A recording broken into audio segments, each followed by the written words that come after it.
Hello दोस्तों, मैं प्रदीप शुक्ला आपका स्टडी अड्डा में बहुत बहुत स्वागत करता हूं। उम्मीद करते हैं आप अच्छे होंगे, स्वस्थ होंगे और आपकी तैयारी, आपकी पढ़ाई बहुत ही बेहतरीन तरीके से चल रही होगी। तो आज मैं आपके लिए लेकर के हाजिर हूं CUET का प्रैक्टिस टेस्ट थर्ड का सेकेंड पार्ट। फर्स्ट पार्ट में जो है हम लोगों ने 13 क्वेश्चन सॉल्व किए थे। तो जिन्होंने अभी तक इसका फर्स्ट पार्ट नहीं देखा है वो ज़रूर देख लें। दोनों पार्टों को मिला करके 25 से 26 क्वेश्चन आपको टोटल जो है मिलते हैं और एक आपको प्रैक्टिस टेस्ट दो पार्टों में मिलता है। और जिस सब्जेक्ट के क्वेश्चन हम डिस्कस कर रहे हैं वो है आपका मैथ।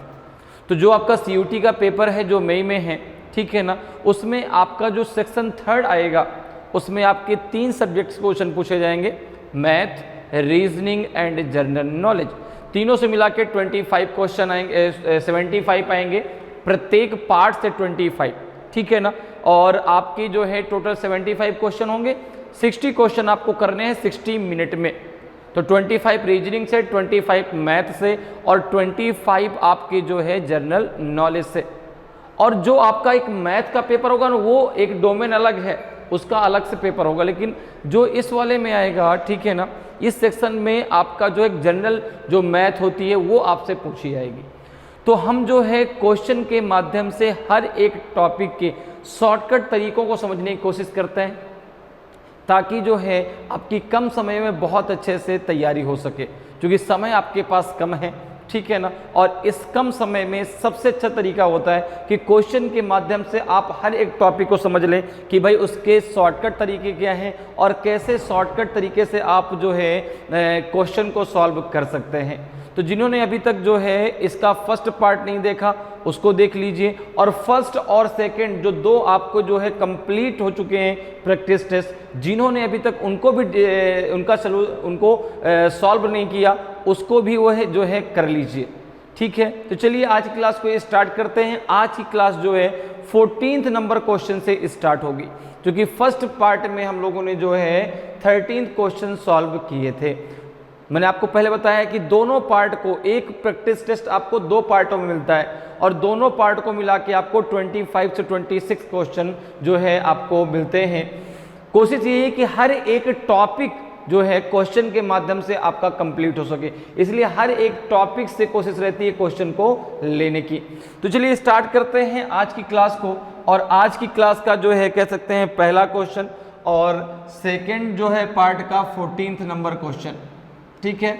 जो आपका थर्ड जो प्रैक्टिस टेस्ट है उसका 14th और जो आपका ये आज क्लास उसका जो है आज पहला क्वेश्चन। तो सबसे पहले क्वेश्चन को रीड करते हैं और रीड करने के बाद फिर जो है इसको सॉल्व करेंगे।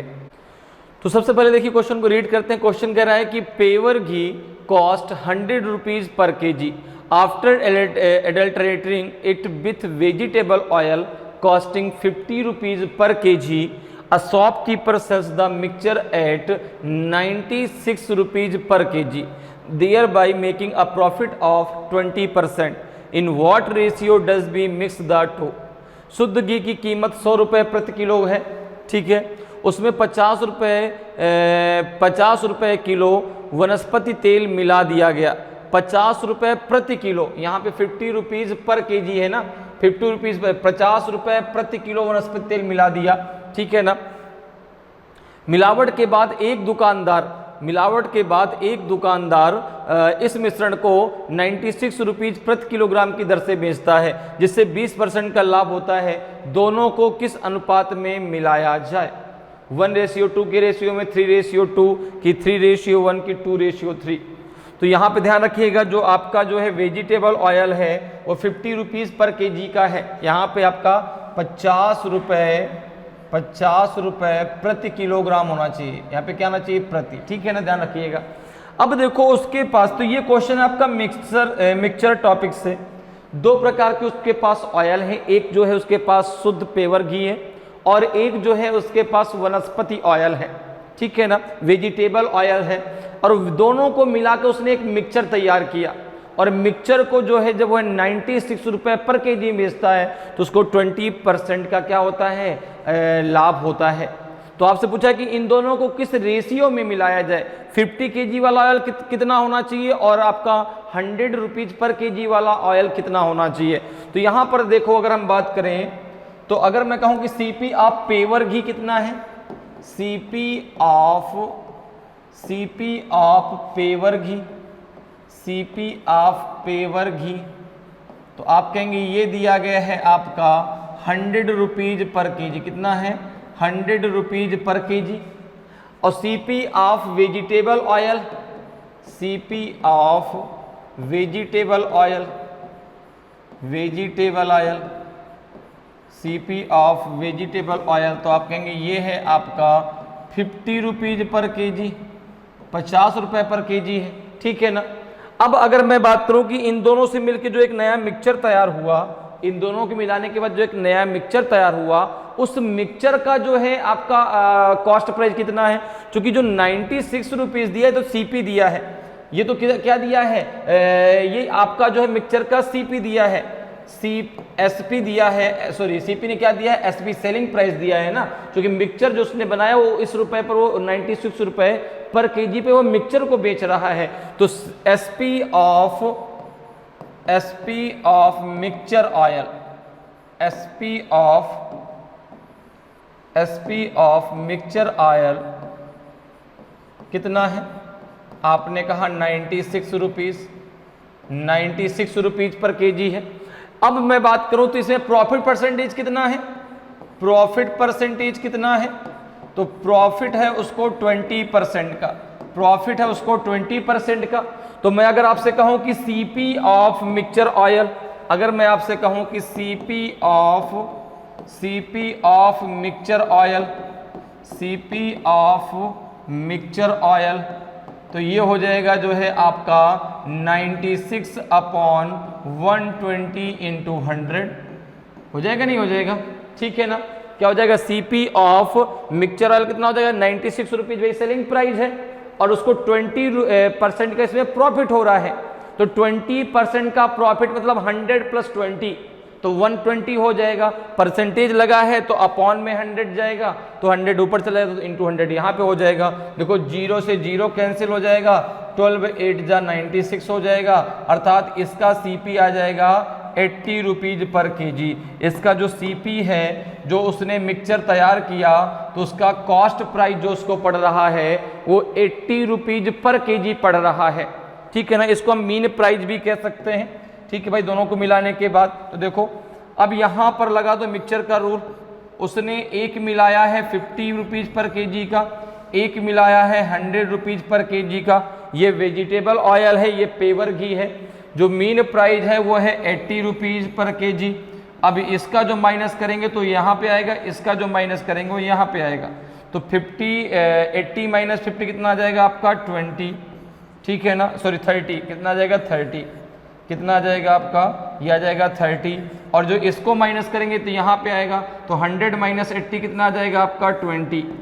तो किस रेशियो में इन दोनों को मिलाया जाएगा, तो वेजिटेबल ऑयल आपका 20 लीटर है, तो आपका जो है पेवर घी 30 लीटर है। तो अगर हम इनके रेशियो की बात करें तो 20:30, अर्थात आपका कितना आ जाएगा 2:3, कितना आ जाएगा 2:3। इस रेशियो में इन दोनों को मिलाया जाएगा। भाई ये वेजिटेबल ऑयल है, पेवर घी है, ठीक है ना। तो पेवर घी अगर वेजिटेबल ऑयल अगर 20 लीटर है तो पेवर घी आपको 30 लीटर मिलाना है, अर्थात 2:3 के रेशियो में इन दोनों को मिलाया जाएगा। तो ऑप्शन डी आपका सही आंसर हो जाएगा। क्लियर है, समझ में बात आ गई, तो यहाँ पे ऑप्शन डी आपका सही आंसर हो जाएगा। अगले क्वेश्चन पर आते हैं, अगले क्वेश्चन को डिस्कस करते हैं। क्या है क्वेश्चन नंबर 15 और आज की क्लास का सेकंड क्वेश्चन नंबर 15 है, ठीक है ना। सबसे पहले क्वेश्चन को रीड कर लीजिए, क्वेश्चन क्या कह रहा है, और फिर क्वेश्चन को सॉल्व करेंगे, ठीक है। क्वेश्चन है कि a metal sheet 27 centimetre long, 8 centimetre broad and 1 centimetre thick is melted into a cube. The difference between surface areas of two sides is. एक धातु की चादर 27 सेंटीमीटर लंबी, 8 सेंटीमीटर चौड़ी और 1 सेंटीमीटर मोटे घन में पिघलाया जाता है, तो दो ठोसों के पृष्ठीय क्षेत्रफलों के बीच का अंतर है, कितना है। 284 सेंटीमीटर स्क्वायर है कि 286 सेंटीमीटर स्क्वायर है कि 296 सेंटीमीटर स्क्वायर है कि 300 सेंटीमीटर स्क्वायर है। तो देखो एक चादर है और उस चादर से एक क्यूब बनाना है, तो ये मान के चलो कि वो जो चादर था अगर वो एक क्यूबॉइड था, भाई एक चादर है, अब क्यूबॉइड अगर उसको हम मान लें क्यूबॉइड से हमें एक क्यूब बनाना है, तो यहां पर देखो अगर मैं बात करूं कि सरफेस एरिया ऑफ क्यूबॉइड क्या होता है, सरफेस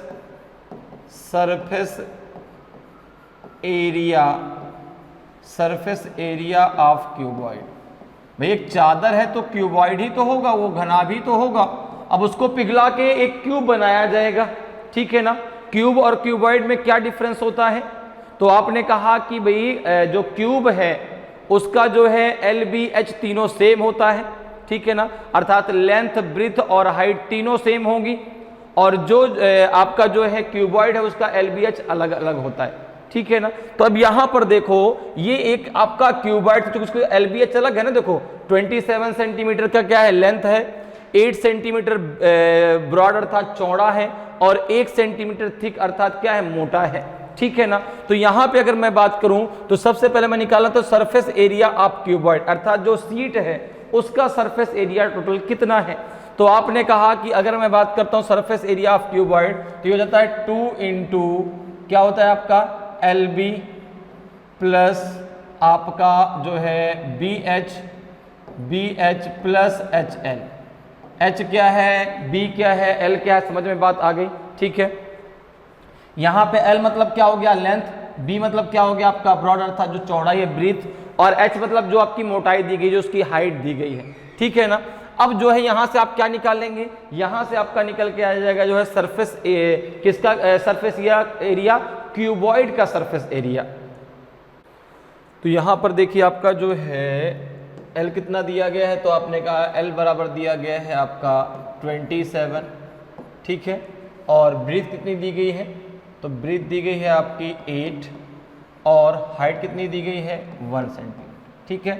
तो अगर मैं बात करूं तो कितना आ जाएगा, ये जो है ये हो जाएगा आपका 2 इंटू कितना हो जाएगा L इंटू बी अर्थात 27 इंटू 8 प्लस ये हो जाएगा आपका जो है 8 इंटू 1 प्लस 27 इंटू 1। इसको ज़रा सॉल्व कर लिए कितना आ जाएगा, तो ये हो जाएगा जो है आपका कितना हो जाएगा 27 इंटू 8 कितना हो जाएगा, ये हो जाएगा आपका 8 7 जा 56 और 5 आ जाएगा, 8 2 जा 16 और 5 कितना हो जाएगा आपका 21 प्लस 8 प्लस 27, ये कितना हो जाएगा आपका, ये हो जाएगा 2 इंटू कितना हो जाएगा आपका, तो 8 7 15 6 21, तो 1 आ जाएगा, 2 आपका होल्ड हुआ, ठीक है ना, और 2 2 4 4 1 5 4 1 5 और ये हो जाएगा आपका जो है 2, कितना हो जाएगा, ये जो है ये हो जाएगा आपका 2 1 कम 2 2 5 10 2 दूना 4 1 5 502 सेंटीमीटर स्क्वायर आ जाएगा, कितना आ जाएगा आपका, ये आ जाएगा 502 सेंटीमीटर स्क्वायर। अब देखो इस जो है क्यूबॉइड, चूंकि भाई जो एक आपका जो है वो मेल्टेड सीट है वो एक क्यूबॉइड है, उसको जो है पिघला के क्या बनाना है क्यूब बनाना है। तो अगर मैं बात करूं कि वॉल्यूम ऑफ क्यूब क्या होता है, वॉल्यूम ऑफ क्यूब क्या होता है, वॉल्यूम ऑफ क्यूब क्या होता है, तो भुजा का क्यूब हो जाएगा। अब जो आपका क्यूबॉइड है वो आपका 27 सेंटीमीटर क्या है आपका लॉन्ग है, 8 सेंटीमीटर ब्रॉड और 1 सेंटीमीटर वो जो है मोटा है। अब अगर जो है इसको पिघला के क्या बनाना है क्यूब बनाना है, तो वॉल्यूम ऑफ क्यूब क्या निकल के आएगा 27 इंटू 8 इंटू 1, इसको पिघला के एक आप बना रहे हैं क्यूब, तो ये कितना है आपका, इसका वॉल्यूम कितना है, तो ये हो जाएगा 8 7 जा 56 56 5 कैरी हुआ 8 2 जा 16 और 5 कितना हो जाएगा 21 सेंटीमीटर क्यूब आ जाएगा, 216 सेंटीमीटर क्यूब। तो ये हो जाएगा आपका ए क्यूब के बराबर, ए क्यूब बराबर 216 सेंटीमीटर क्यूब। ये सर ए क्यूब क्या है, तो वॉल्यूम ऑफ क्यूब क्या होता है आपका भुजा का क्यूब होता है ना। अब ये तीनों भुजाएं हैं जिनको ये मेल्ट करके एक क्यूब बनाना है, 27 सेंटीमीटर और 8 सेंटीमीटर और 1 सेंटीमीटर, ठीक है ना। तो ये हो जाएगा आपका, अगर मैं बात करूं तो a बराबर कितना आ जाएगा, तो a बराबर आ जाएगा आपका 6 सेंटीमीटर। a बराबर कितना आ जाएगा आपका 6 सेंटीमीटर। भाई a क्यूब बराबर 216 सेंटीमीटर क्यूब है, तो जब आप a की वैल्यू निकालेंगे तो ये किस में जा जाएगा, आपका रूट में 3 हो जाएगा, और ये किसका क्यूब होता है, 6 का, तो a बराबर आ जाएगा आपका 6 सेंटीमीटर, ठीक है ना। अब अगर मैं बात करूं कि सरफेस एरिया ऑफ क्यूब क्या होता है, सरफेस एरिया ऑफ क्यूब क्या होता है, तो सरफेस एरिया ऑफ क्यूब होता है 6a स्क्वायर। क्या होता है, 6a स्क्वायर, ठीक है ना। भाई यहां से मुझे एज मिल गई, अर्थात भुजा मिल गई। ए मैंने क्या मान लिया, जो क्यूब बना रहे हैं उसकी मैंने एज मानी, उसकी भुजा मानी, ठीक है ना। तो ये हो जाएगा ए क्यूब, तो ए क्या निकल आई, उसकी भुजा निकल आई। ए बराबर हो गया 6 सेंटीमीटर, और जो सरफेस एरिया ऑफ क्यूब होता है वो 6 इंटू भुजा का स्क्वायर होता है, 6 इंटू स्क्वायर ऑफ एज। तो अब यहाँ पर देखो 6a की वैल्यू कितनी है आपकी, 6 है, तो 6 इंटू 6 का स्क्वायर हो जाएगा, तो ये हो जाएगा आपका 6 इंटू 36, अर्थात ये आ जाएगा आपका 216 सेंटीमीटर स्क्वायर। कितना आ जाएगा आपका, ये हो जाएगा आपका 216 सेंटीमीटर स्क्वायर। अब कह रहा है कि इन दोनों के बीच में जो सरफेस एरिया उनका डिफरेंस कितना है, जो क्यूबॉइड था उसका जो सरफेस एरिया है और उसको पिघलाने के बाद जो क्यूब बन गया उसका जो सरफेस एरिया, इन दोनों के बीच कितने का डिफरेंस है। तो अगर आप डिफरेंस निकालें, देखो कितना का आ जाएगा। अगर मैं दोनों सरफेस एरिया के डिफरेंस की बात करूं तो इसका सरफेस एरिया कितना है, आपने कहा 502 सेंटीमीटर स्क्वायर है, इसका कितना है आपका 216 सेंटीमीटर स्क्वायर है। कितना आ जाएगा, सेंटीमीटर स्क्वायर तो आएगा ही आएगा, इसको यहां से हटा देते हैं, ये तो आएगा ही आएगा, ठीक है ना। सेंटीमीटर स्क्वायर तो लास्ट में आएगा, 216 आप माइनस कर दो, कितना हो जाएगा, ये कितना हो जाएगा, जरा माइनस करो भाई। तो आपने कहा 12 माइनस 6 तो 6 आ जाएगा, यहाँ बचिए कितना 9 माइनस 1 कितना आ जाएगा आपका 8, और ये हो जाएगा आपका 4 माइनस 2 तो 286 सेंटीमीटर स्क्वायर। कितना हो जाएगा 286 सेंटीमीटर स्क्वायर। तो ऑप्शन बी आपका सही आंसर हो जाएगा। क्लियर है, 286 सेंटीमीटर स्क्वायर जो है उन दोनों के बीच का जो है सरफेस एरिया के बीच का डिफरेंस आएगा। तो ऑप्शन बी आपका सही आंसर हो जाएगा। क्लियर है, समझ में आया कैसे। तो भाई देखो सरफेस एरिया आप क्यूबॉइड, चूंकि जो आप चादर लियो सीट लियो एक क्यूबॉइड के आकार की है, ठीक है ना। और क्यूबॉइड के आकार की भाई एक बॉक्स है ना, एक ऐसे बॉक्स मतलब वो चीज जो क्यूबॉइड होता है। क्योंकि दोनों में डिफरेंस क्या है, मैंने आपको बताया ना कि जिसका एलबीएस सेम होता है तो क्यूब हो जाएगा, और जिसका एलबीएस डिफरेंट होता है वो क्यूबॉइड होता है। तो अब क्यूबॉइड को पिघला के क्यूब बनाना है, तो क्यूबॉइड का पहले सरफेस एरिया निकाल लिया। अब वॉल्यूम ऑफ क्यूब क्या होता है, तो तीनों भुजाओं का आपका क्यूब, सॉरी एक क्यूब ऑफ एज, ठीक है ना, अर्थात ए इंटू ए, ठीक है ना। तो ये हो जाएगा, ए हमने क्या माना, एज ऑफ क्यूब, ठीक है, ध्यान रखिएगा। तो ए बराबर कितना आ जाएगा आपका 6 सेंटीमीटर। अब यहां पर जो है सरफेस एरिया ऑफ क्यूब क्या होता है 6a square, 6 into square of edge आपने क्या मानी है ए। तो यहां से आपका सरफेस एरिया निकल आया किसका, क्यूब का। दोनों के बीच डिफरेंस कितने का है 286 सेंटीमीटर स्क्वायर। तो ऑप्शन बी आपका सही आंसर। अगले क्वेश्चन पर आते हैं, क्वेश्चन नंबर 16 है। क्वेश्चन नंबर 16 देखिए भाई, सबसे पहले रीड करिए क्वेश्चन को। क्वेश्चन कह रहा है कि अ बैग कंटेन्स 50 पैसे, 25 पैसे एंड 10 पैसे coins in the ratio 5:9:4 which amounts to 206 rupees. Find the number of coins of each type in the given order. एक थैले में 50 पैसे, 25 पैसे और 10 पैसे के सिक्के 5:9:4 के अनुपात में हैं, जो 206 रुपये हैं। तो दिए गए क्रम में प्रत्येक प्रकार के सिक्कों की संख्या ज्ञात कीजिए। अब बताना आपको इन चारों में कौन सा आपका जो है सिक्कों का क्रम होगा इन ABCD में। तो यहाँ पर देखो आपको जो है जो सिक्के दिए गए हैं वो 50 पैसे के हैं, 25 पैसे के हैं और 10 पैसे के हैं। किस रेशियो में, 5:9:4 के रेशियो में। टोटल जो अमाउंट है वो आपका रुपीज में है, टोटल जो अमाउंट है वो किसका है, किसमें आपका रुपीज में है। तो सिक्कों की संख्या को भी हम रुपीज में कन्वर्ट कर लेते हैं। भाई सिक्कों की संख्या को हम रुपीज में कन्वर्ट कर लेते हैं। 1 रुपीज बनाने के लिए कितने सिक्कों की जरूरत होगी?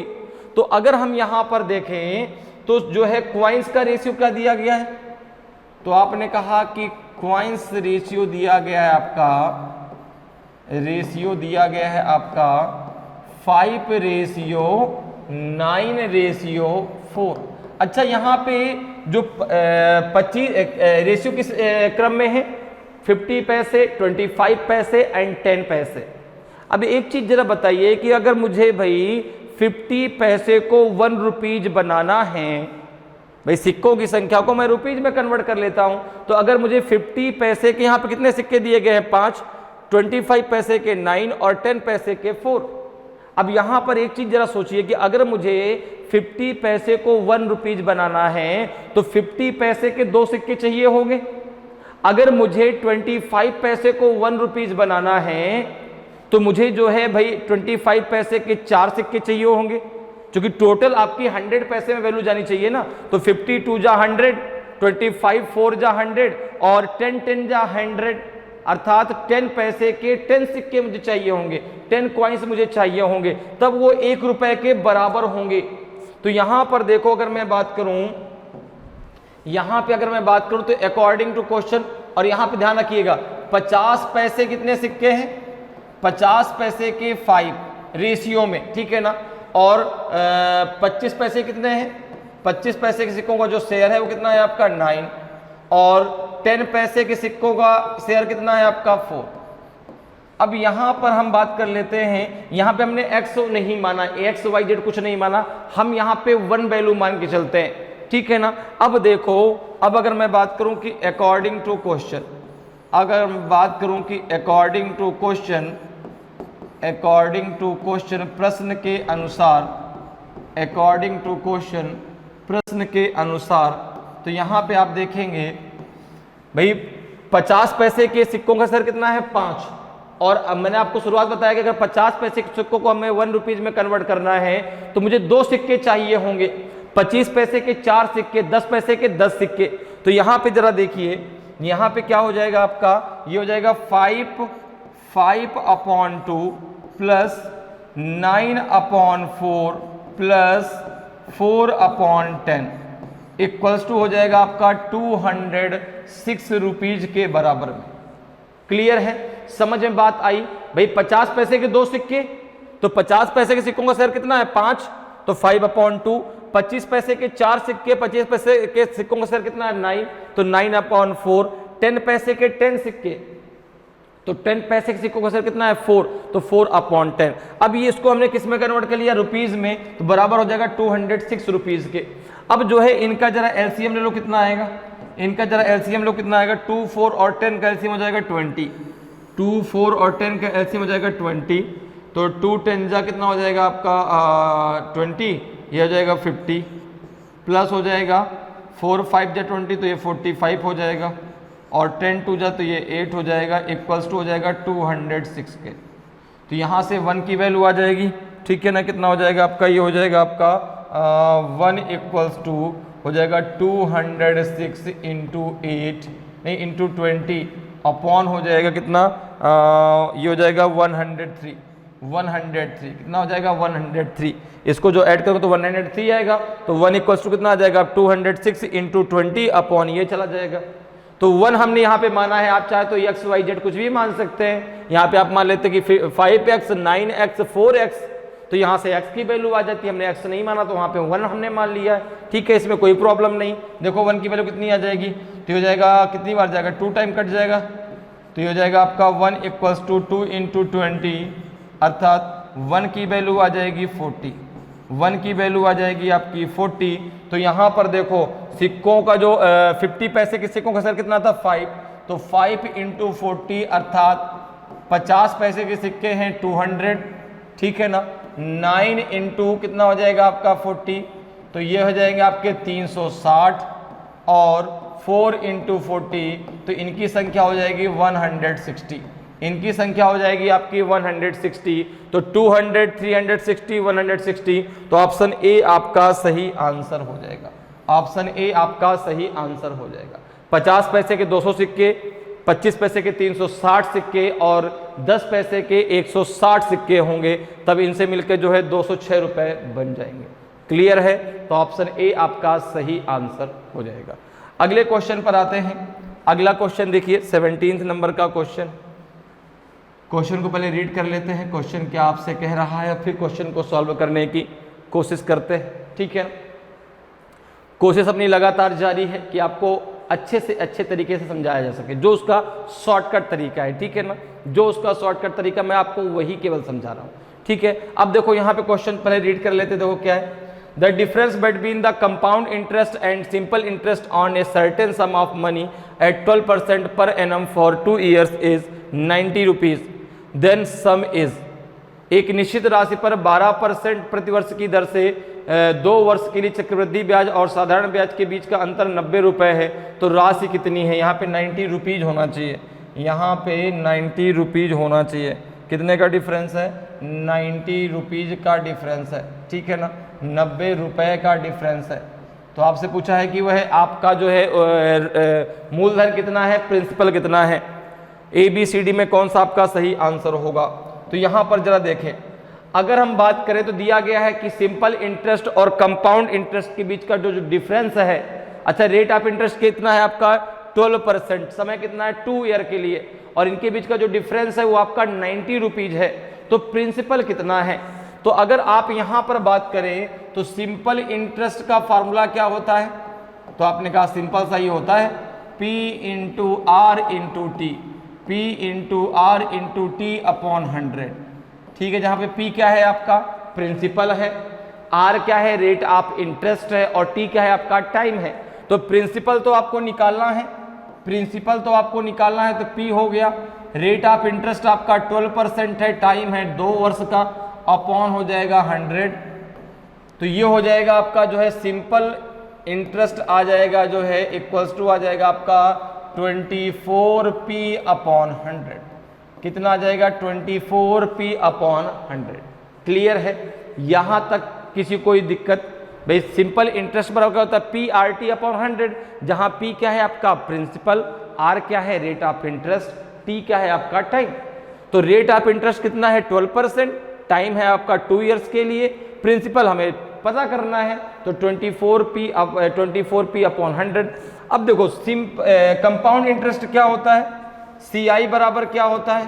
तो आपने कहा कंपाउंड इंटरेस्ट इक्वल टू होता है आपका compound amount minus principal, compound amount minus principal. Compound amount का फॉर्मूला क्या होता है? P into 1 plus R upon 100 के पावर T। तो यहां पे देखो, अगर मैं P बाहर ले लेता हूं तो ये अंदर क्या हो जाएगा आपका 1 प्लस, अंदर हो जाएगा आपका 1 प्लस R कितना है? 12 अपॉन 100 के पावर। अब देखो पावर में कितना आ जाएगा? तो आपने कहा ये हो जाएगा आपका 2। टाइम कितना है? 2 इयर्स के लिए, माइनस हो जाएगा 1। -1 क्यों हो गया? क्योंकि जब आप P का अंदर मल्टीप्लाई करेंगे तो भाई ये कंपाउंड अमाउंट आ जाएगा। कंपाउंड अमाउंट का फॉर्मूला क्या होता है? P into 1 plus R upon 100 के पावर T और माइनस P। ठीक है ना, कंपाउंड इंटरेस्ट बराबर क्या होता है? Compound amount minus principal. Clear है? अब देखो जरा यहां पर, तो रेट ऑफ इंटरेस्ट कितना है? 12%, तो 12 अपॉन 100 हो गया। इसको किससे सॉल्व करें? ये कट जाएगा किससे? 3 से काट दो, यानी 4 से। 4 3 जा 12, 25 4 जा 100। तो ये हो जाएगा आपका कितना? जाएगा आपका P इंटू हो जाएगा कितना आपका 25 और 1 हो जाएगा 25, 1 जा 25 और 3 हो जाएगा 28 अपॉन 25 के पावर 2 -1। ठीक है ना, इसको जब आगे आप सॉल्व करेंगे तो ये हो जाएगा कितना आपका? ये हो जाएगा आपका 28 का जो है स्क्वायर कितना होता है? तो ये हो जाएगा आपका 784 माइनस 625 अपॉन 625। यहां तक मेरी बात आपको समझ में आ गई? ऐसा क्यों भाई? 28 का स्क्वायर है 784 और 25 का स्क्वायर होता है 625। तो 625 इधर भी तो जाएगा, तो 784 माइनस 625 अपॉन 625 तो कितना आ जाएगा? ये आ जाएगा जो है आपका 14 माइनस 5 तो 9 आ जाएगा, और 7 माइनस 2 तो 5 आ जाएगा, 1 आ जाएगा। 159p अपॉन 625 कितना आ जाएगा? 190। भाई p अब इसके साथ चला जाएगा तो 159p अपॉन 625, तो ये आ जाएगा आपका कंपाउंड इंटरेस्ट। अब कह रहा है कि इन दोनों के बीच का डिफरेंस बताइए। आपको निकालना है कि CI minus SI, simple interest और कंपाउंड इंटरेस्ट के बीच का डिफरेंस। इसको जरा और सिंपल करो, कितना आ जाएगा? ये जो है किससे कट जाएगा? ये कट जाएगा किससे? 4 से कटेगा, बिल्कुल कट जाएगा। तो ये हो जाएगा आपका 6p अपॉन कितना आ जाएगा? 6p, या फिर इतना ही रहे तो कोई दिक्कत नहीं, इतना ही रहे तो कोई दिक्कत नहीं यहाँ पर। अब देखो जो है यहाँ पे कितना आ जाएगा आपका, तो ये हो जाएगा आपका 159। एक काम करो, कट कर दो, कट कर दो इसको, यहाँ पे आराम हो जाएगा, ठीक है ना। ये 6p अपॉन 25 रख दो, 6p अपॉन 25। आपने किससे काट दिया? 4 से, तो 4 6 जा हो जाएगा आपका 24, और 25 4 जा हो जाएगा 100। अब देखो ये कितना है? 159p अपॉन 625, ये कितना है आपका? 6p upon 25। अभी इन दोनों का एलसीएम कितना हो जाएगा? तो इन दोनों का एलसीएम हो जाएगा आपका 625, दोनों का एलसीएम हो जाएगा 625। तो यहाँ पे आ जाएगा 159, और यहाँ पे कितना हो जाएगा आपका? और अच्छा, इन दोनों के बीच का डिफरेंस है कितना? एक मिनट, इन दोनों के बीच का जो डिफरेंस है वो है 90 रुपीज। तो ये बराबर में 90 होगा ना, बराबर में क्या हो जाएगा? 90 हो जाएगा, क्योंकि दोनों का जो डिफरेंस दिया गया वो 90 रुपीज दिया गया है। तो ये आपने पहले सिंपल इंटरेस्ट निकाल लिया, कंपाउंड इंटरेस्ट निकाल लिया, दोनों के बीच का डिफरेंस 90 है, तो ये बराबर 90 के हो जाएगा। अब देखो जब इसको आगे आप सॉल्व करेंगे तो इन दोनों का एलसीएम कितना हो जाएगा आपका? 625, 625 इसका एलसीएम हो जाएगा। तो यहाँ आ जाएगा 159, और यहाँ आ जाएगा आपका 25 का स्क्वायर होता है 625, तो 25 6 जा हो जाएगा 150। यहाँ पे p और रख दो, ये हो जाएगा 150, ठीक है ना। हो जाएगा आपका माइनस का 150p, और ये इक्वल्स टू हो जाएगा 90 के। तो यहाँ पर देखो अगर बात करें तो ये हो जाएगा आपका जो है, ये हो जाएगा आपका 9p इक्वल्स टू 90 इंटू 625। तो p इक्वल्स टू कितना हो जाएगा आपका? 625 इंटू 90 अपॉन हो जाएगा आपका 9। तो 9 से जब आप कट करेंगे तो 10 टाइम कट हो जाएगा, तो प्रिंसिपल आ जाएगा आपका 6250 रुपीज। प्रिंसिपल आ जाएगा आपका 6250 रुपीज। तो ऑप्शन जो है आपका बी बिल्कुल सही आंसर होगा, ऑप्शन बी आपका सही आंसर हो जाएगा। क्लियर है? तो सबसे पहले आपने सिंपल इंटरेस्ट निकाल लिया, फिर आपने कंपाउंड इंटरेस्ट निकाल लिया, दोनों के बीच का डिफरेंस आपका 90 रुपीज दिया गया था, प्रिंसिपल आपसे पूछा गया था, तो प्रिंसिपल कितना निकल के आ गया आपका? 6250 रुपीज, 6250 रुपए। तो ऑप्शन बी आपका सही आंसर हो जाएगा। क्लियर है? नेक्स्ट क्वेश्चन पे आते हैं। नेक्स्ट क्वेश्चन देखिए भाई, 18th नंबर क्वेश्चन है। सबसे पहले क्वेश्चन को रीड कर लेते हैं। क्वेश्चन क्या कह रहा है? In an examination a students average marks are 63 per paper. If he had obtained 20 more marks for his geography paper and 2 marks for history paper, his average per paper would have been 65. How many paper were there in the examination? Paper में कितने जो है जो paper हुआ था, जो examination जो परीक्षा उसमें कितने पेपर थे? एक परीक्षा में एक छात्र के औसत अंक प्रति पेपर 63 है, ठीक है ना। यदि उसने अपने भूगोल के पेपर के लिए 20 और इतिहास के पेपर के लिए 2 अंक अधिक प्राप्त किए होते तो उसका जो प्रति पेपर औसत होता वो कितना होता? 65 होता। परीक्षा में कितने पेपर थे? 8 थे, 9 थे, 10 थे कि 11? तो देखो अगर मैं बात करूं एवरेज की, अगर मैं बात करूं एवरेज की, तो एवरेज बराबर क्या होता है? तो sum of result upon number of result. Average कैसे आप निकालते हैं? एवरेज कैसे आप निकालते हैं? तो एवरेज बराबर होता है आपका sum of result, sum of result upon number of result, sum of result upon number of result, ठीक है ना, number of result, sum of result upon number of result. Clear है? तो अब यहां पर देखो, अगर मैं बात करूं तो यहां पे मैंने मान लिया कि भाई पेपर में कुल कोई भी आप एक्स वाई जेड कुछ भी मान लें कि कुल आपके जो है एक्स पेपर थे, ठीक है ना। हमने मान लिया कि let the paper of examination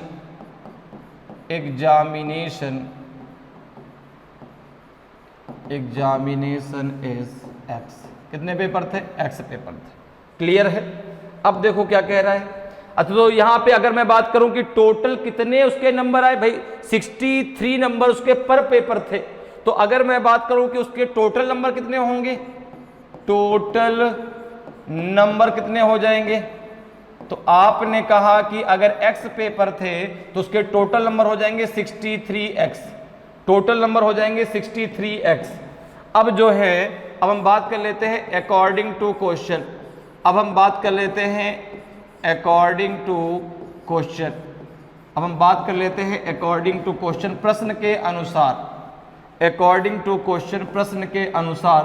तो यहां पर देखो कहा गया कि 63x में अगर 20 मार्क्स जियोग्राफी में और ले आता और जो है 2 जो है मार्क किसमें, हिस्ट्री के पेपर में और आ जाते, तो उसका जो एवरेज एज था वो 65x हो जाता।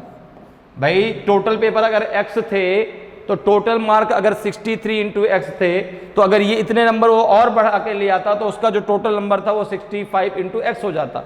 ठीक है, अब जरा देखो यहाँ पे x एक तरफ कर लो, तो 65x इंटू आपका जो है इसको उधर ले जाओ तो 63x हो जाएगा, और ये बराबर में हो जाएगा 22 के, तो ये जाएगा 2x बराबर 22 के, तो x बराबर कितने के आ जाता, x बराबर 22/2, तो x बराबर आ जाएगा आपका 11। कितने पेपर थे एग्जाम में? एग्जाम में थे आपके 11 पेपर, तो ऑप्शन डी आपका सही आंसर हो जाएगा। ठीक है ना, एग्जाम में जो उसने 11 पेपर दिए, ठीक है, तो ऑप्शन डी आपका सही आंसर हो जाएगा। अगले क्वेश्चन पर आते हैं, अगले क्वेश्चन को जरा डिस्कस करते हैं। अगला क्वेश्चन है आपका जो है, क्वेश्चन पहले रीड कर लेते हैं। क्वेश्चन कह रहा है कि if A B and C each investment certain investment for time period in the ratio 3:4:2 at the end of business term and receive the profit in the ratio 5:6:1. Find the ratio of investment of A, B and C. यदि A, B और C प्रत्येक समय अवधि के लिए 3:4:2 के अनुपात में कुछ निवेश करते हैं और व्यापार की शर्तों के अंत में 5:6:1 के अनुपात में लाभ प्राप्त करते हैं, तो A, B और C के निवेश का अनुपात ज्ञात कीजिए। तो आपको इनके इन्वेस्टमेंट का जो है रेशियो फाइंड करना है।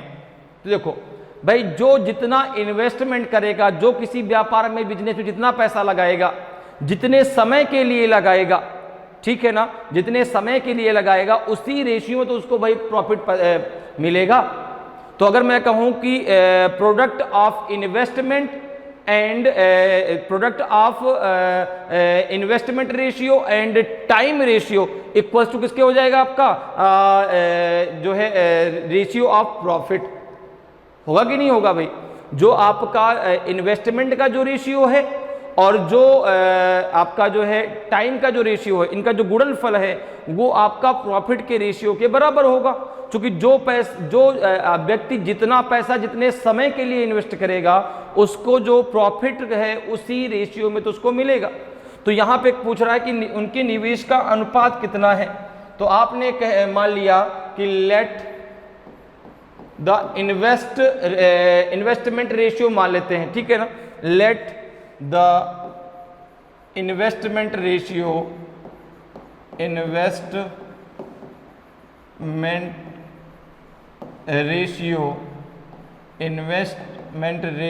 Of A B and C is क्या मान लो, कुछ भी मान लो, ABC मान लो, A ratio B ratio C मान लो, ठीक है ना, XYZ आप जो भी माना चाहे मान सकते हैं यहाँ पे। अब देखो क्या कह रहा है, तो ये तो इन्वेस्टमेंट रेशियो है। अच्छा जो आपका टाइम पीरियड का जो रेशियो दिया गया है, तो यहाँ पे अगर हम बात करें कि रेशियो ऑफ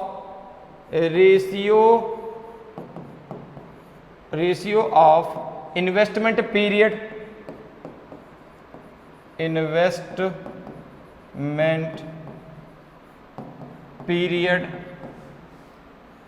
तो कितना दिया गया आपका 3:4:2 दिया गया। कितना दिया गया है, ये दिया गया आपका 3:4:2। अच्छा प्रॉफिट का रेशियो कितना है, प्रॉफिट का रेशियो क्या है, रेशियो ऑफ प्रॉफिट कितना है, रेशियो ऑफ प्रॉफिट कितना है, तो आपने कहा ये है आपका जो है 5:6:1। कितना है, 5:6:1। तो अब अगर मैं बात करूं तो देखो यहां पे क्या हो जाएगा कि product of investment ratio and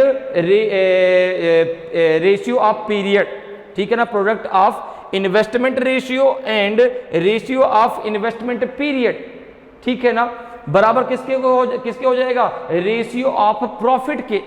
चूंकि भाई जो पैसा जितने समय के लिए जो व्यक्ति इन्वेस्ट करेगा उसको उसी रेशियो में तो जो है क्या मिलेगा, प्रॉफिट मिलेगा। तो यहां पे हम कह सकते हैं देखो कि 3A क्या हो जाएगा, हो जाएगा आपका 3 × A प्लस हो जाएगा आपका, नहीं रेशियो में है, 3 × A ratio 4 × B ratio 2 × C, ये बराबर हो जाएगा 5:6:1।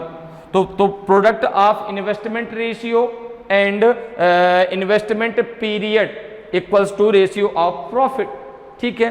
तो अब देखो यहाँ पे देखो अगर हम बात करें तो इनका अलग अलग रेशियो निकाल लेते हैं। जैसे सबसे पहले हम निकाल लेते हैं यहाँ पे अगर बात करें तो 3A/4B। अब 3A/4B किसके बराबर में हो जाएगा, 5/6 के बराबर, ठीक है ना। तो यहाँ से देखो A रेशियो B निकल के आएगा, कितना जरा निकालो भाई, तो ये हो जाएगा A/B इक्वल्स टू कितना आ जाएगा आपका, ये हो जाएगा आपका जो है 5 × 4 अपॉन हो जाएगा आपका 6 × 3।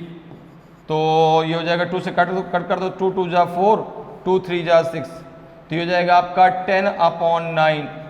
अर्थात यहाँ पे A रेशियो B कितना आ जाएगा, A रेशियो B कितना आ जाएगा, 10:9 आ जाएगा। A रेशियो B कितना आ जाएगा, 10:9। इसी प्रकार से आप निकालो यहाँ पे B रेशियो C। तो यहाँ पे अगर आप देखें तो यहाँ पे हो जाएगा आपका 4B/2C इक्वल्स टू कितने के हो जाएगा, 6/1 के। तो यहाँ पे अगर हम बात करें तो B/C कितना आ जाएगा, B/C कितना आ जाएगा, ये हो जाएगा आपका 6 × आपका 2/4 × 1। तो यहाँ पे जरा देखो अगर हम कट करते हैं तो 2 2 जा 4 और 2 3 जा 6, 2 3 जा 6, तो ये हो जाएगा आपका जो है अगर मैं बात करूँ तो B रेशियो C कितना निकल के आएगा आपका, 3:1 निकल के आएगा। कितना निकल के आएगा, 3:1। तो अब यहाँ पर आप ये निकालो कि A ratio B ratio C कितना निकल के आएगा। यहाँ पे हम निकाल लेते हैं A ratio B ratio C, A ratio B ratio C। तो यहाँ पे अगर हम बात करें तो A रेशियो B कितना दिया गया है, 10:9 और B रेशियो C कितना दिया गया है, 3:1। अब देखो इसको जो है मल्टीप्लाई करने का तरीका क्या है, तो इधर का जो गैप वाला पार्ट है ये ऊपर वाला भरेगा, अर्थात यहाँ पे 9 आएगा, और इधर वाला जो गैप का रेशियो है 3 भरेगा। अब इन सब का आपस में मल्टीप्लाई कर दो तो हो जाएगा 30, ये हो जाएगा 27 और ये हो जाएगा आपका 9। कितना हो जाएगा, 9। तो 30:27:9। इसको जरा किसे 3 से डिवाइड कर दो, 3 से डिवाइड को कितना आ जाएगा, 3 से डिवाइड करने पे ये आ जाएगा कितना आपका, ये आ जाएगा आपका 10:9:3। कितना आ जाएगा, 10:9:3। भाई 3 से हमने डिवाइड कर दिया तो 3 10 जा कितना हो जाएगा आपका 30, 3 9 जा 27, 3 3 जा 9। तो ये आपका आंसर आ जाएगा 10:9:3। ऑप्शन सी आपका सही आंसर हो जाएगा। क्लियर है, मेरी बात समझ में आ रही है। यहाँ से A ratio B ratio C निकाल लिया, 30, 27 और 9। इसको हमने 3 से सबको डिवाइड करें, कितना आ जाएगा आपका A ratio B ratio C 10 ratio 9 ratio 3। तो इन्वेस्टमेंट का रेशियो क्या आ जाएगा उनके 10 रेशियो 9 रेशियो 3। तो ऑप्शन जो है आपका सी बिल्कुल सही आंसर हो जाएगा। क्लियर है। नेक्स्ट क्वेश्चन पे आते हैं। नेक्स्ट क्वेश्चन देखिए 20th नंबर क्वेश्चन है। 20th नंबर क्वेश्चन है यहाँ पे, the value of √6 plus √6 plus √6, ये कहाँ तक जाता है? पूरा इन्फानाइट तक। क्या होगी इसकी वैल्यू? 3 होगी, 3.4 होगी कि 2 होगी, 6.4 होगी। तो ऐसे क्वेश्चन को करने का बहुत ही आसान सा तरीका है। देखो यहाँ पर बीच में प्लस लगा हो सकता है या माइनस, ठीक है ना। तो यहाँ पर देखो अगर हम बात करें तो जब भी आपको इस प्रकार की वैल्यू मिल जाती है, जैसे यहाँ पे दिया है 6 प्लस आपका दिया है √6 प्लस आपका √6, और ये कहाँ तक जाएगा आपका? ये जाएगा आपका इन्फानाइट तक, ठीक है ना। तो यहाँ पर देखो आपका जो ये अंदर वाला नंबर है किसी भी दो नंबर का जो है वो क्या होगा? फैक्टर होगा। जैसे यहाँ पे अगर हम 6 की बात करें तो ये 2 और 3 का फैक्टर है, 2 × 3 प्लस इसी प्रकार से हो जाएगा आपका 2 × 3। तो इसी प्रकार से आप इसको कहाँ तक जाएंगे? इन्फानाइट तक लेके जाएंगे, ठीक है ना। तो यहाँ पर आपको एक चीज ध्यान देना, अगर प्लस लगा हो, ठीक है ना, डायरेक्ट मेथड में आपको बता रहा हूं, अगर प्लस लगा हो तो जो बड़ा आपका जो फैक्टर होंगे वो कंटिन्यू मतलब आपके कॉन्जिक्यूटिव नंबर का होगा। जो भी नंबर अंदर दिया गया होगा कॉन्जिक्यूटिव नंबर का फैक्टर दिया गया होगा, अर्थात उसके जो दो फैक्टर आएंगे वो लगातार नंबर आएंगे। तो यहाँ पे जैसे देखा था 2 और 3 है, ठीक है ना। जैसे यहाँ पे अगर 20 दिया जाता तो 4 और 5 होता। अब इसको इस प्रकार समझो, अगर प्लस लगा है तो आपको बड़ी वैल्यू लेनी है, और अगर माइनस लगा है तो आपको छोटी वैल्यू लेनी है। ये प्लस माइनस कहाँ? जैसे यहाँ पे देखो हर जगह क्या लगा है? प्लस। तो इसका आंसर क्या हो जाएगा आपका? 3। इसका आंसर क्या हो जाएगा? 3। अगर इनके बीच में यहाँ पे माइनस लगा हो तो इसका आंसर क्या होता? 2, ठीक है ना। तो अगर प्लस लगा है तो बड़ी वैल्यू को लेंगे, अगर माइनस लगा है तो छोटी वैल्यू को लेंगे। तो यहाँ पे आंसर हो जाएगा ऑप्शन ए। ऑप्शन ए आपका सही आंसर हो जाएगा। क्लियर है। अगर माइनस लगा होता तो इसका आंसर क्या होता? 2 हो जाता। क्लियर। अगले क्वेश्चन पर आते हैं। अगले क्वेश्चन को जरा डिस्कस करते हैं। अब देखो ये ग्राफ का क्वेश्चन है। सबसे पहले ग्राफ को रीड करना है, ठीक है ना। ग्राफ को रीड करने के बाद फिर क्वेश्चन को सॉल्व करना है, ठीक है। तो ये आपका जो है ग्राफ दिया गया है सर्कल में और टेबल में। टेबल भी दी गई है, इस सर्कल में आपको एक ग्राफ दिया गया है। क्वेश्चन क्या है? डायरेक्शन है आपका ये 21 से 23 तक के लिए। Study the following pie chart and the table carefully to answer the following question. Percentage breakup of employees working in various department of an organization are represented in the pie chart. Total number of employees equals to 800.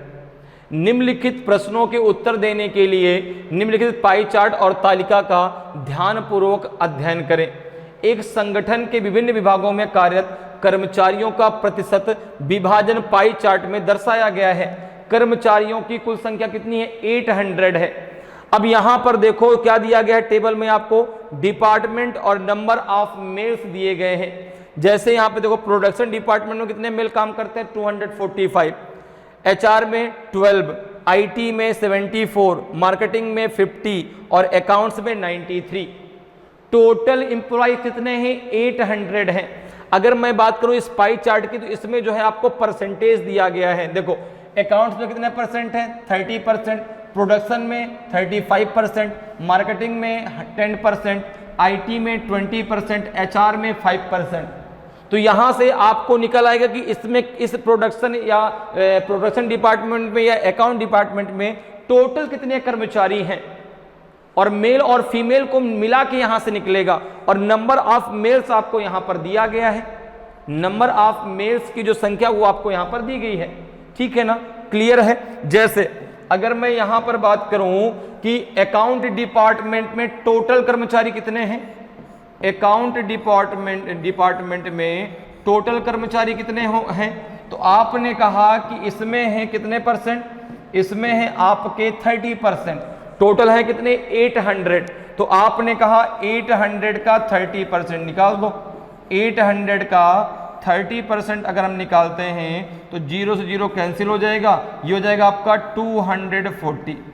240 employee आपके account department में काम करते हैं, जिसमें से आपके 93 क्या है? मेल हैं। जो बाकी बचेंगे वो क्या हो जाएंगी? फीमेल हो जाएंगी। क्लियर है, बात समझ में आ रही है? ठीक है ना। क्वेश्चन आपको नेक्स्ट वाले स्लाइड में मिलेगा, क्योंकि इसमें इतनी ही जगह थी ताकि आपको चीजें समझ में अच्छे से आए। क्लियर है?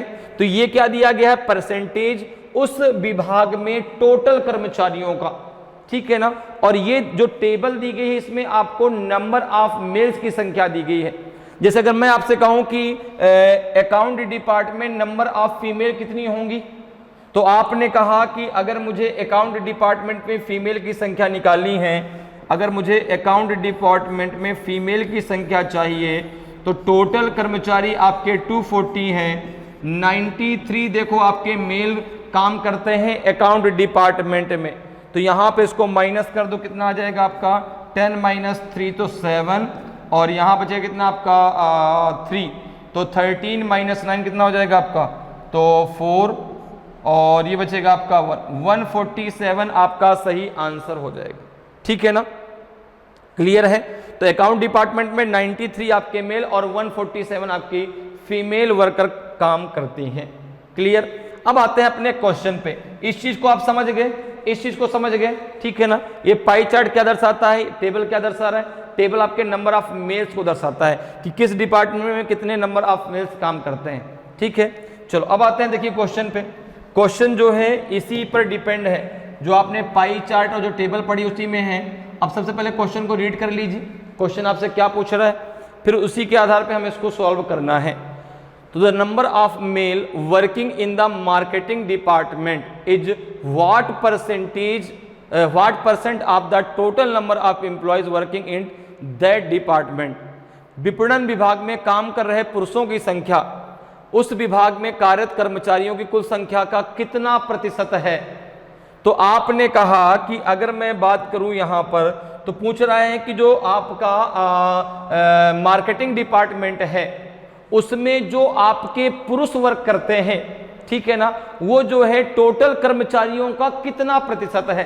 तो हम सबसे पहले यहां से देखो क्या करेंगे, जो आपका ये मार्केटिंग डिपार्टमेंट है उसमें टोटल कर्मचारी कितने हैं, 10%।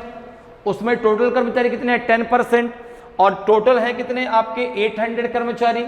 और यहां पर जो है मार्केटिंग डिपार्टमेंट में जो आपके मेल कैंडिडेट जो वर्क करते हैं वो है 50 मेल। तो यहां पे अगर हम देखें, तो अगर मैं बात करूं कि टोटल नंबर ऑफ एम्प्लॉयज, अगर मैं आपसे बात करूं कि total number of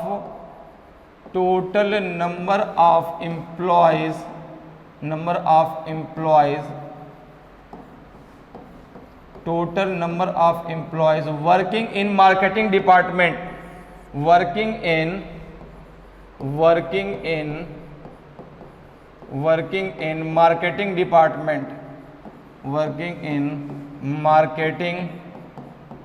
marketing department,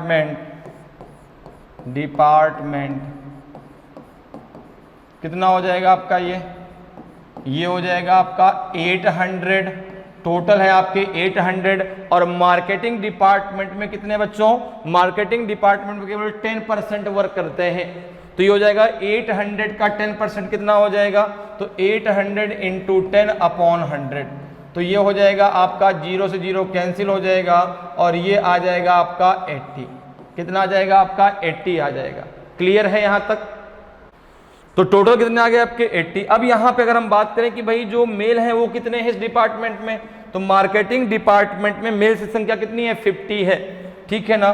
तो नंबर ऑफ मेल, अगर मैं आपसे बात करूं कि नंबर ऑफ मेल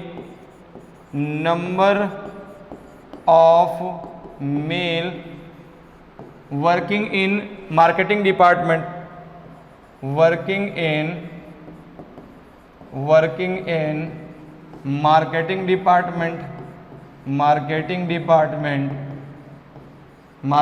डिपार्टमेंट, तो ये हो जाएगा आपका कितना है 50। कितना है 50। तो कितना परसेंट है टोटल का ये, तो अगर मैं परसेंटेज की बात करूं तो ये है आपके 50 मेल हैं, कितने में से, 80 में से। तो 80 में से परसेंटेज निकालना कि भाई जो आपके मेल वर्क करते हैं वो टोटल एम्प्लॉयज का कितना परसेंट है, तो 50/80 इंटू 100, चूंकि परसेंटेज निकालना तो इंटू 100 हो जाएगा। तो ये 0 से 0 कैंसिल हो जाएगा, ये आपका हो जाएगा 500/8। तो 8 से भाग दो, तो 8 6 जा कितना हो जाएगा 48, बचेगा 2, 20 हो जाएगा। 8 2 जा 16 पॉइंट, तो आपका जो है क्या हो जाएगा 40, 8 5 जा 40, 62.5% आएगा। कह रहा है निकटतम पूर्णांक तक पूर्णांकित करें, जो नियरेस्ट इंटीजर है वहां तक, तो 62.5 में क्या हो जाएगा 63%। 63% आपका सही आंसर आ जाएगा। कितना आ जाएगा 63%, ठीक है ना भाई, कितना आएगा 62.5 आ जाएगा। नियरेस्ट में हमको वहां पे लिखना है तो 63% को हम टिक कर देंगे। क्लियर है, तो ऑप्शन सी आपका सही आंसर हो जाएगा। अगले क्वेश्चन पर आते हैं। अगला क्वेश्चन देखिए, इसी पाई चार्ट पर जो है आपका आधारित क्वेश्चन है, 21 से 23 तक है। What is the respective ratio between the number of female working in HR department and the total number of employees in that department. HR विभाग में काम करने वाली महिलाओं की संख्या और उस विभाग में कर्मचारियों की कुल संख्या के बीच संबंधित अनुपात ज्ञात कीजिए। तो यहां पर देखो, अगर हम बात करें तो सबसे पहले हम निकाल लें कि number of employees, total number of employees, total number of employees, total number of employees working in HR department, total number of employees working in HR department कितना है भाई, देखो जरा। तो आपने कहा टोटल एम्प्लॉयज कितने हैं 800, टोटल एम्प्लॉयज 800 हैं, और HR डिपार्टमेंट में कितने परसेंट एम्प्लॉयज काम करते हैं, तो आपने कहा 5%। कितना है 5%, तो 800 का 5% निकाल लो। 800 इंटू 5 अपॉन हो जाएगा आपका 100, 0 से 0 कैंसिल हो जाएगा, ये आ जाएगा आपका 40। कितना आ जाएगा 40। क्लियर है, कितना आ जाएगा 40। अब यहां पे आप निकाल लो कि total number of female employees, ठीक है ना। तो यहां पे अगर हम निकालें कि total number of female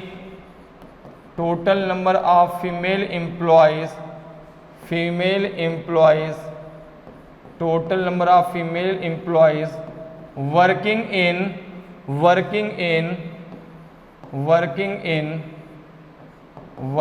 in HR department, तो यहां पर देखो अगर हम बात करें तो टोटल कितने काम करते हैं 40, उसमें से मेल कितने हैं, HR में 12 हैं, ठीक है ना। मेल की संख्या कितनी है 12 है, तो टोटल में से आप 12 माइनस कर दो, तो हो जाएगा 40 माइनस 12 कितना हो जाएगा, ये हो जाएगा आपका 10 में से 2 गया 8, 28 फीमेल वर्कर हैं और 40 आपके टोटल हैं, जिसमें से 12 आपके मेल वर्कर हैं। अब क्वेश्चन कर रखा है कि उस विभाग में कर्मचारियों की कुल संख्या के बीच, ठीक है ना। तो काम करने वाली महिलाओं का जो है कुल कर्मचारियों से आपको क्या रेशियो बताना है। तो यहां पे अगर हम देखें तो रेशियो क्या आ जाएगा आपका, रेशियो हो जाएगा कि 28 आपकी फीमेल हैं। भाई रेशियो आपको किस प्रकार से बताना है, रेशियो बताना है female ratio total employee, female ratio total employee, ये तो बताना है एम्प्लॉयज। तो यहां पर देखो फीमेल कितनी है 28, टोटल कितने हैं आपके 40, कितना हो जाएगा, किससे कटेगा, तो ये आपका जो है 4 से कट जाएगा, बिल्कुल 4 7 28, 4 धाम 40, 7:10 आ जाएगा। क्या आ जाएगा 7:10, क्योंकि यहाँ पे जो है HR विभाग में काम करने वाली महिलाओं की संख्या और उस विभाग में कर्मचारियों की कुल संख्या के बीच का संबंधित अनुपात क्या, ध्यान रखिएगा। तो पहले फीमेल बाद में टोटल एम्प्लॉयज, तो ये आपको रेशियो बहुत ध्यान से आंसर देना है। तो 7:10 आपका सही आंसर हो जाएगा। क्या हो जाएगा आपका 7:10, ठीक है। अगर टोटल कर्मचारियों से फीमेल का पूछता तो 10:7 आता, तो यहाँ पे ऑप्शन डी आपका सही आंसर हो जाएगा। देखो ए और डी दोनों, ठीक है, बहुत ध्यान से आंसर देना है। वहाँ 10:7 या 7:10 है, तो 7:10 आपका सही आंसर होगा। अगले क्वेश्चन पर आते हैं। अगला क्वेश्चन जरा देखिए, 23 नंबर का क्वेश्चन है। 23 नंबर क्वेश्चन भी आपका पाई चार्ट पर ही आधारित है, ध्यान दीजिएगा, ठीक है ना। 21 से 23 तक क्वेश्चन है कि the number of males working in the production department of the organisation form what percent of the total number of employees working in that department. संगठन के उत्पादन विभाग में कार्यरत पुरुषों की संख्या उस विभाग में कार्यरत कर्मचारियों की कुल संख्या का कितना प्रतिशत है। तो अगर मैं बात करूं यहां पे कि total number of employees working in production department, अगर मैं सबसे पहले क्या निकाल लूं कि टोटल नंबर ऑफ एम्प्लॉयज या total employees working in production department, total employees working in production department, working in production department. तो आपने कहा कि टोटल एम्प्लॉयज हैं 800 और प्रोडक्शन डिपार्टमेंट में कितने परसेंट काम करते हैं, जरा देखो भाई। प्रोडक्शन डिपार्टमेंट कितने काम करते हैं, तो प्रोडक्शन डिपार्टमेंट में है 35%, प्रोडक्शन डिपार्टमेंट में है 35%, तो 800 का 35% निकाल लो अपॉन 100, 0 से 0 कैंसिल कर दो, ये कितना आ जाएगा, ये आ जाएगा 8 5 जा 40, 0 और 4 आपका होल्ड हुआ, 8 3 जा 24, 24 और 4 कितना हो जाएगा आपका 28, तो 280 आपका आ जाएगा।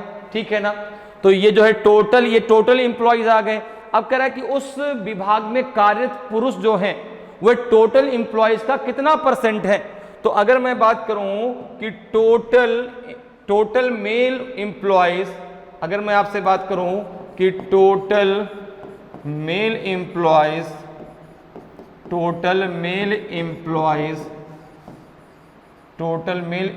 वर्किंग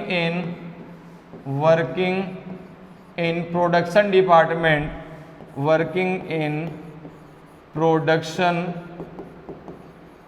प्रोडक्शन डिपार्टमेंट, तो कितना दिया गया, देखो जरा भाई टेबल जरा देख लो कितना है उसमें।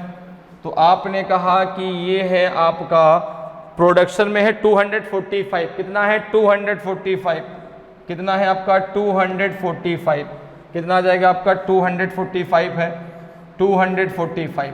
तो कह रहा है कि 280 का कितना परसेंट है, तो अगर मैं परसेंटेज निकालता हूं तो ये हो जाएगा आपका 245 अपॉन 280 इंटू आपका हो जाएगा 100।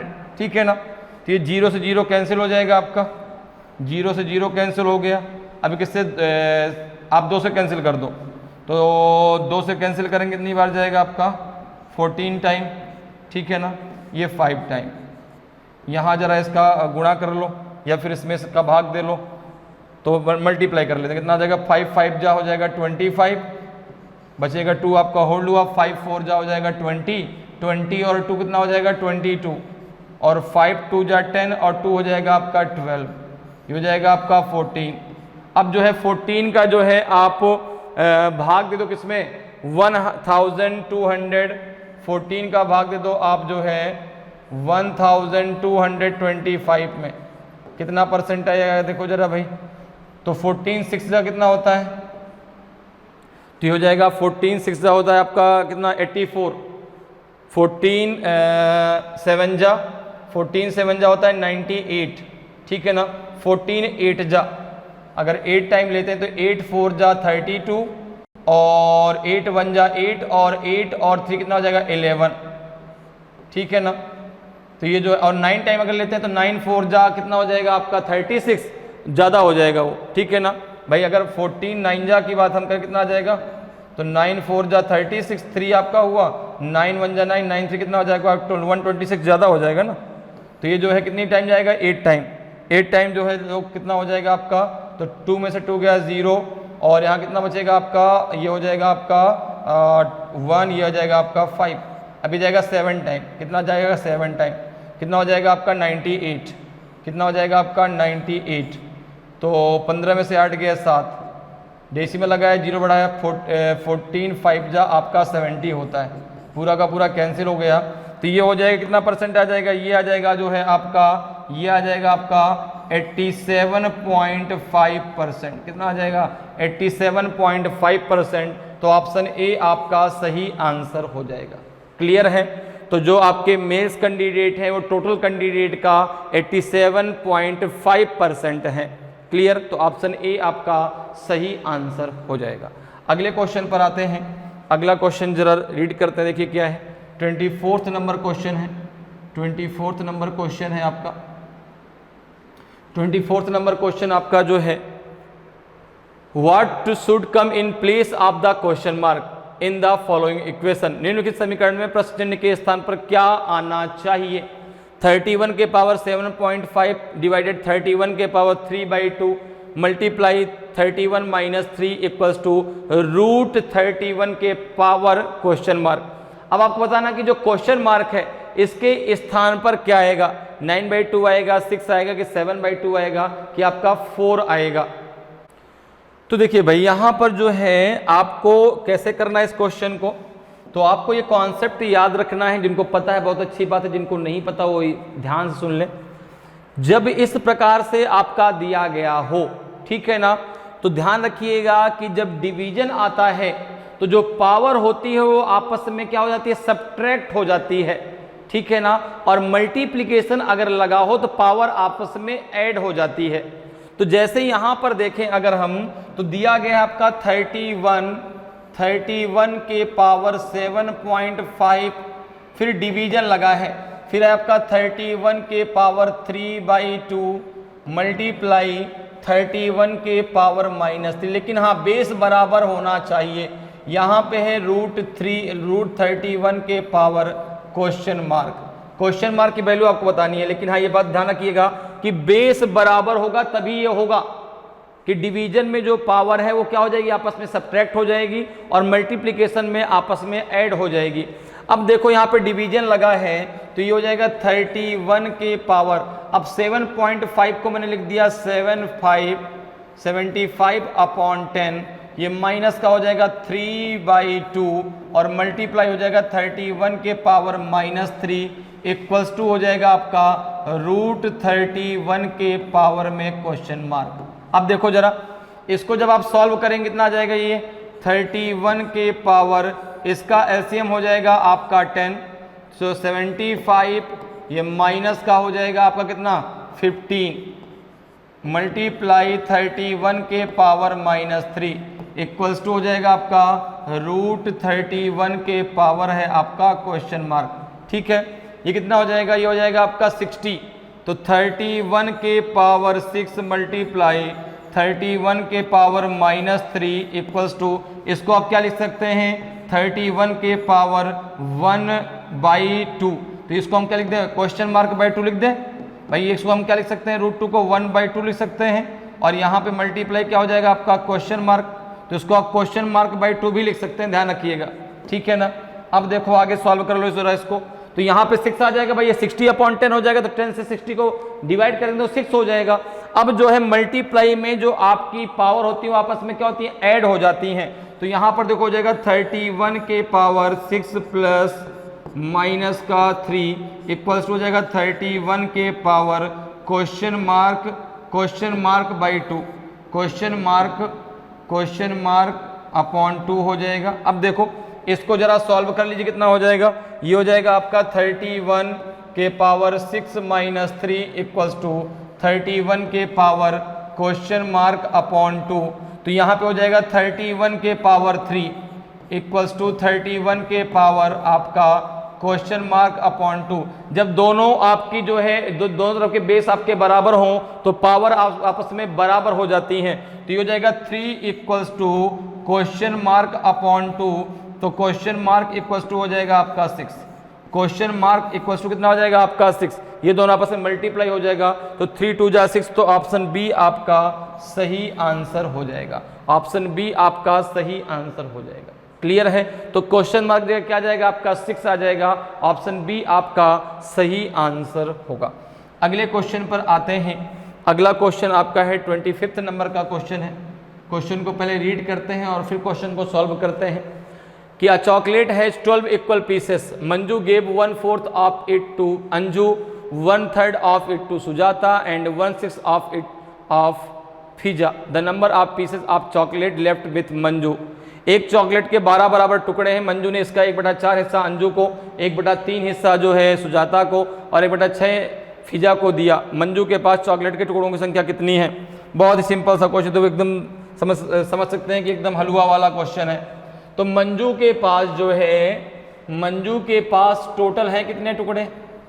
मंजू के पास टोटल है 12 पीसेस, ठीक है ना, अर्थात 12 टुकड़े हैं, ठीक है ना, 12 टुकड़े हैं चॉकलेट के। इन 12 टुकड़ों में से उसने जो है मंजू ने अंजू कितने दे दिए?